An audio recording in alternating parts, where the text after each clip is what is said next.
Hello everyone, कैसे हैं आप सब। मेरा नाम वैभव कौशिक है और आप सभी जुड़ चुके हैं संस्कृति आईएएस के यूट्यूब प्लेटफॉर्म पर।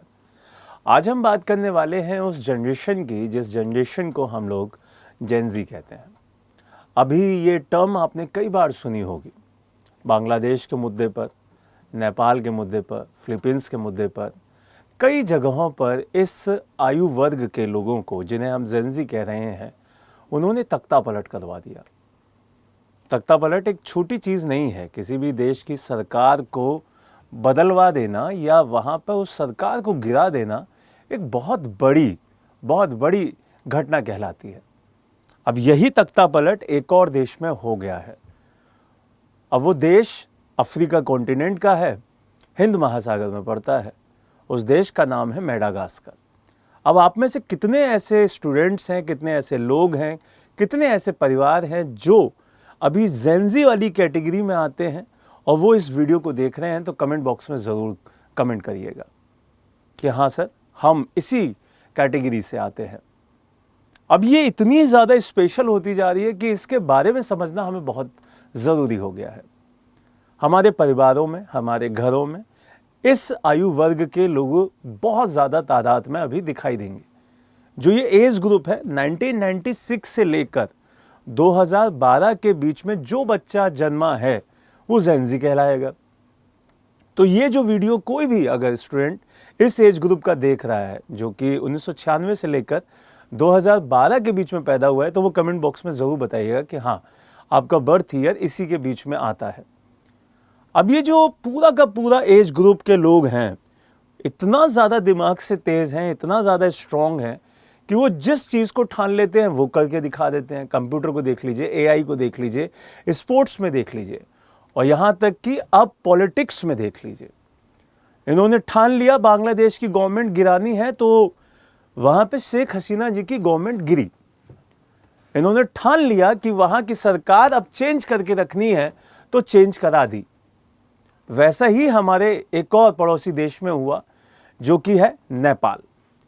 नेपाल के जो स्टूडेंट्स थे, नेपाल के जो बच्चे थे, उन्होंने पहले सरकार गिराई, सरकार को बदलवाया और उसके बाद जो टूटा फूटी उनके द्वारा की गई थी, जो भी तोड़ा फोड़ी की गई थी, वो सारी की सारी उन्होंने खुद सही करी।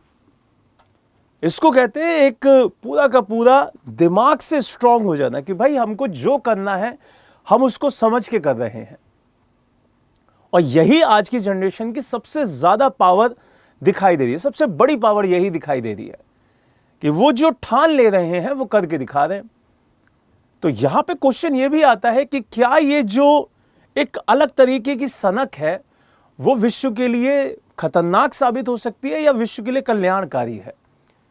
क्योंकि अगर हम अभी के वारदातों को देखें, नेपाल की देख लेते हैं, बांग्लादेश की देख लेते हैं और जो अभी मेडागास्कर में हुआ उसकी देख लेते हैं, तो यहां पे सरकारें बदल रही हैं और जिसकी वजह से बदल रही हैं, जिस एज ग्रुप के बच्चों की वजह से बदल रही है, उसको जेन ज़ीज़ कहा जा रहा है। 1996 से लेकर 2012 तक के जितने भी बच्चे पैदा हुए हैं, उन्होंने मान लिया कि हमको यहाँ पे अब चेंजेस करवाने हैं, तो उन्होंने करवाया। मेडागास्कर एक द्वीपीय देश है जो कि हिंद महासागर में पड़ता है, अफ्रीका के बिल्कुल पूरब में दिखाई देता है और वही दक्षिण पूरब में दिखाई देता है, मोजाम्बिक के आगे। यहां से अगर मैं बात करूं मेडागास्कर के कुछ खास बातों के ऊपर, तो इसका जो क्षेत्रफल है वो 5.87 लाख वर्ग किलोमीटर है। यहाँ की जो भाषा दिखाई देती है मालागासी और फ्रेंच दिखाई देती है। फ्रेंच क्यों बोल रहा हूं? क्योंकि ये फ्रांस के द्वारा ही पूरा का पूरा कैप्चर किया गया था। 1960 में फ्रांस के द्वारा ही इसको आज़ाद किया गया।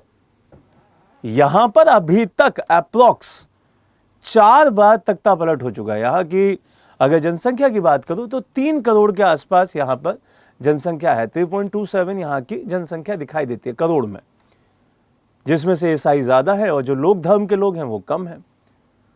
राजधानी आपको पता ही है यहाँ की अटाना नदी वो दिखाई देती है। ये पूरा का पूरा जो देश है, पूरा का पूरा हिंद महासागर के बीच में दिखाई देता है। यहां पे अगर कुछ बदलाव होते हैं तो उसका इफेक्ट हमारे इंडिया पे भी दिखाई देगा, और जब इंडिया पे दिखाई देगा तो वो हमारे लिए फिर इंपॉर्टेंट हो जाता है। ये आपको समझना होगा कि ये पूरी की पूरी वारदात क्यों हुई। जिस तरीके से नेपाल में, जिस तरीके से आप देखेंगे कि बांग्लादेश के अंदर जो छोटी छोटी मांग स्टूडेंट्स के द्वारा उठाई गई, वही चीज़ यहाँ पे थी, लेकिन बस यहाँ पे मांग दूसरी थी, पानी और बिजली। यहाँ पे सीधे सीधे 22 सितंबर को 25 सितंबर तक बिजली का कटिंग हुई और उसी के विरोध में स्टूडेंट्स इकट्ठा हुए, जिसमें बाद में वहाँ की पुलिस के द्वारा, वहाँ की जो फौज थी उसके द्वारा सीधे सीधे लाठीचार्ज किया गया और 22 लोगों की उसमें मौत हो गई। और ये इतना बड़ा ज़्यादा विद्रोह हो गया कि वहाँ के राष्ट्रपति को अपना देश छोड़ के भागना पड़ा। वहाँ के राष्ट्रपति को फ्रांस का जहाज बुलाना पड़ा और उसके साथ अब वो कहाँ पे हैं ये किसी को नहीं पता। तो ये चीज़ें यहाँ से बहुत ज़्यादा हार्म तो कर ही रही हैं चीज़ों को, लेकिन डरा भी रही हैं कि क्या किसी देश की जो युवा पीढ़ी है, जो युवा वर्ग है, वो सरकार चलाने में अस्थिरता पैदा कर रहा है, वो सरकार को अपने हिसाब से मैनिपुलेट कर रहा है। तो ये क्वेश्चन मेडागास्कर पर तो उठता ही है कि वहाँ के जो सरकार थी उन्होंने क्यों नहीं काम किया, लेकिन ये क्वेश्चन और भी देशों पे उठता है। भारत, सबसे इम्पोर्टेंट भारत, क्योंकि भारत में एक बहुत अच्छी तादाद जेनजीज की दिखाई देती है।